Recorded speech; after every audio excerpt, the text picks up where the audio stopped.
Ils ont volé la couronne au Louvre en 7 minutes, les mecs sont très rapides. En 7 minutes, je fais déjà 4 fois l'amour.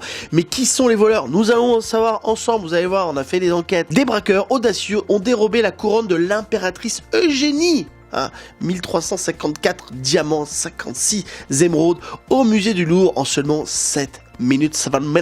Ce dimanche matin, exploitant une sécurité défaillante, digne d'un film, mais raté.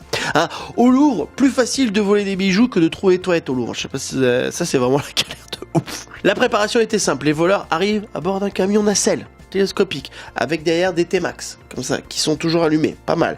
Ils se garent quai François Mitterrand, et voilà, du vol qui commence à François Mitterrand, on commence à être habitué avec lui. Ils se mettent sous la fenêtre de la galerie Apollon, aucune alarme ne se déclenche aux fenêtres, t'as vraiment l'impression que les mecs, ils savaient où vous allez.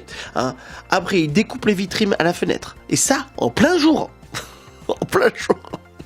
Une session des disqueuses pour brisser les vitrines. Moi, ce que je rends fou, c'est qu'on filme tout actuellement. Et ça, on n'a pas beaucoup de vidéos de ça.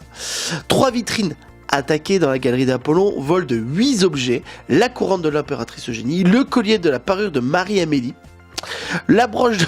Au moins, comme ça, on parle de tous ces gens-là. Peut-être que c'est ça, le truc, c'est que les gens voulaient qu'on parle de Marie-Amélie, la reine d'Hortense, Marie-Louise aussi, parce qu'il y a eu la broche d'émeraude, la parure, une épingle religieuse. Voilà. Bon, pendant la fuite, les braqueurs ressortent et montent dans la nacelle. Ils descendent et s'enfuient dans les T-Max. Apparemment, il y a les mecs à côté de la sécurité du musée du Louvre. Ils ont vu le T-Max. Putain, pas mal le T-Max, frère. Ils se sont pas dit, tiens, des voleurs. Ils vont vite avec le T-Max, frère.